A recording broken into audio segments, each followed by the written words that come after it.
As a sports parent or youth sports coach, you know that sometimes it can feel like it's the most thankless job on the planet.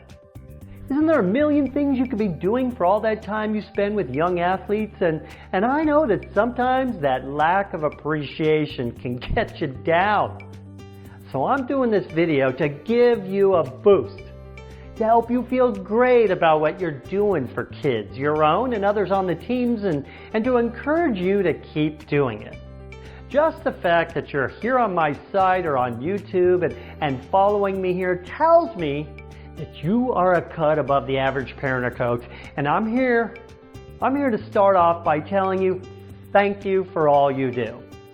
Now, if you're new to us here at the Academy and watching this, wondering if it's worth it to put your kids in sports, this list I'm about to give you is also for you. It would take a book to list all the benefits of sports for youth, but here's my top 10. Health through exercise. Do you remember how when we were kids, back in the 80s or earlier, 80s for me, when after school we would rush to get our chores done so we could play outside with the neighbor kids? That's pretty rare nowadays. So what happens when kids get home from school if they don't have something like sports to go to? Yep, video games and other electronic entertainment. A whole host of benefits of playing sports for kids comes directly from their health due to getting enough physical activity. The U.S. Centers for Disease Control and Prevention did a study and found that only 1 in 4 kids gets the minimum recommended amount of physical activity in a week. This means that most kids are at risk for poor physical and mental health, according to James Salas, professor of family and preventative medicine at UCSD. Do not underestimate this benefit of sports for our youth, as it's not just about health today, but about the positive habits they're creating that last a lifetime. The next one, self-confidence. As adults, it's easy to forget how difficult it can be growing up and establishing your identity and your place in the world.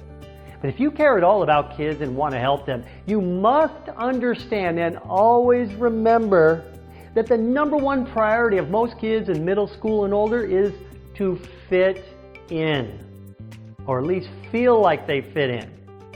They can handle a lot of difficulties at home and anywhere if they have this issue taken care of, and it's a building block for self-confidence.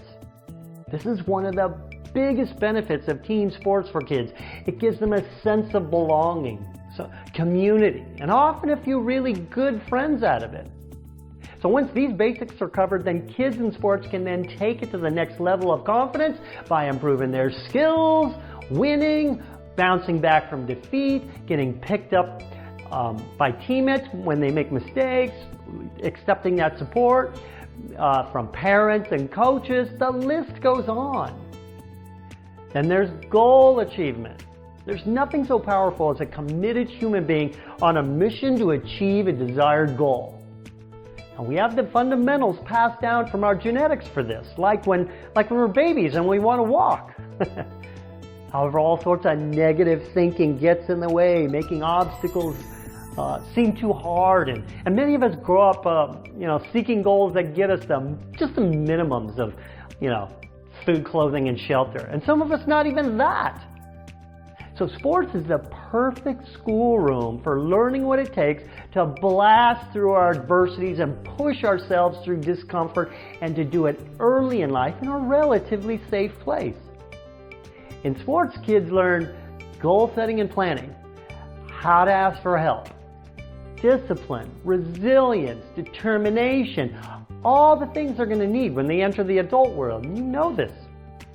Now, I understand that as a parent, sometimes it seems like a big waste of time to cart your kids all over town and arrange your life around practices and games. I truly get that as a parent myself.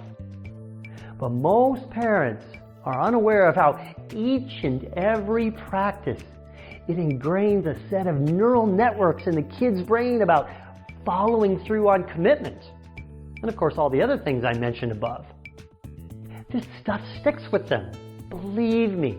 And there are countless studies showing a direct correlation between kids who play sports and better academic achievement. So when your kid is sulking from that last loss or not playing to his or her potential or playing timidly or too nervous and it seems like they want to quit, keep in mind that these are the best opportunities to gain the full benefits of sports for kids. Some kids learn the skills naturally and through experience, and some need help. That's what I'm here for. Let's do this. I'm Craig Sigl, your mental toughness trainer.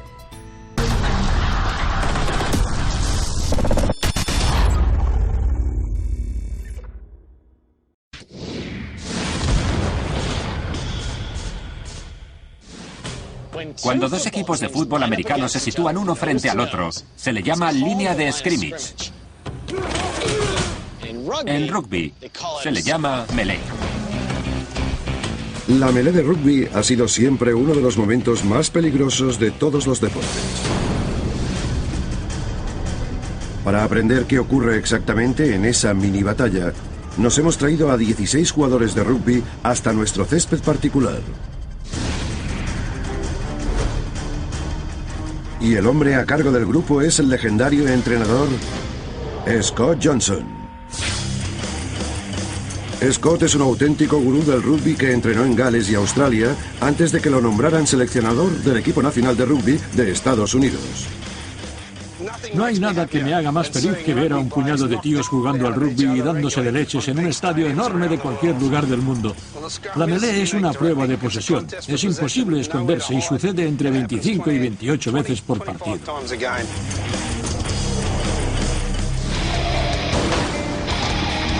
El rugby es uno de los deportes de equipo más peligrosos del mundo. Y un tercio de las lesiones más graves en este deporte se producen precisamente en esa lucha por la posesión, en la melee.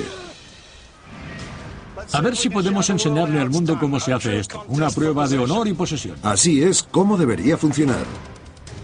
Nos agachamos. Tocamos. Pausa. ¡Ahora!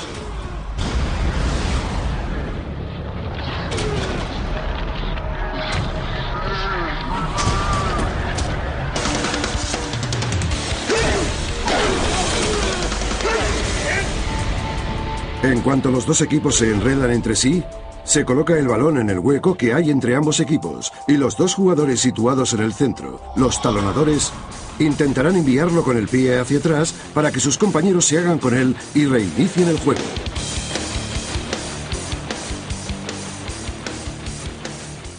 El balón ya tiene dueño.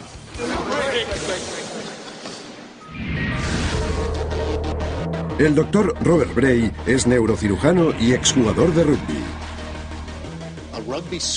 En una melee, cuando se juntan todos los jugadores y unen sus fuerzas, se genera hasta 1,5 toneladas de fuerza. Casi 1.400 kilos de fuerza. Sería como llevar a hombros a un rinoceronte adulto. Pero toda esa fuerza se reparte entre los dos equipos. Y cuando se cae la formación de la melee, quienes más riesgos corren son precisamente los del centro, los talonadores. Son los más vulnerables, porque al colocarse en la melee, ellos ponen los brazos hacia atrás. De modo que si la formación cae al suelo, lo primero que toca tierra es su cabeza.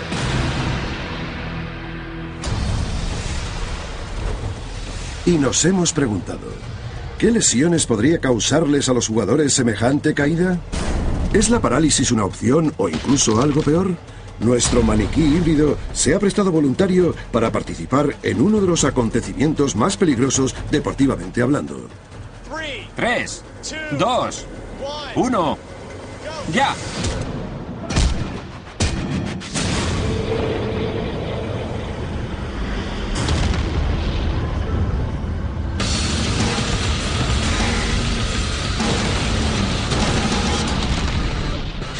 Vaya, tuvo que doler. Cayó directo al suelo. La cabeza del muñeco cae redonda en el suelo con una fuerza de 500 kilos.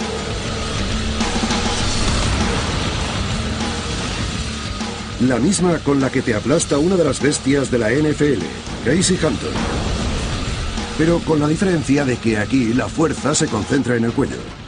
La fuerza que recibió la cabeza del muñeco indica que las posibilidades de que se produzcan fracturas en las cervicales son múltiples. Y esas fracturas pueden causar desde parálisis hasta la muerte.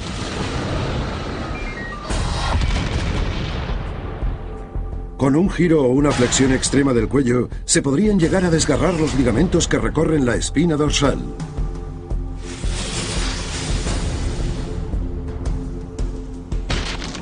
En ese caso se produciría una hiperflexión cervical.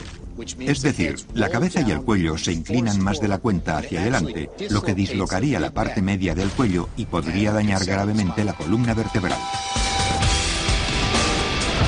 Esas lesiones son las que están llevando a las principales ligas del mundo a intentar redefinir las reglas, con el objetivo de mejorar la seguridad de la melee. Si hubiese sabido antes lo que sé ahora como neurocirujano y neurocientífico, no habría jugado tanto al rugby durante la universidad. Pero a pesar de las pruebas, nada va a impedir que estos locos del rugby dejen de practicar su deporte favorito. Sí, cuando estás en medio de la melee y tienes la cabeza entre todas las demás, es una locura. Y da miedo. Pero no puedes sino esperar que todo el mundo haya entrenado bien la jugada y logres salir de allí ileso. Es por eso que me gusta el rugby, por la emoción y por el contacto y los golpes. Son 80 minutos a tope, sin descanso y sin protección. Una locura.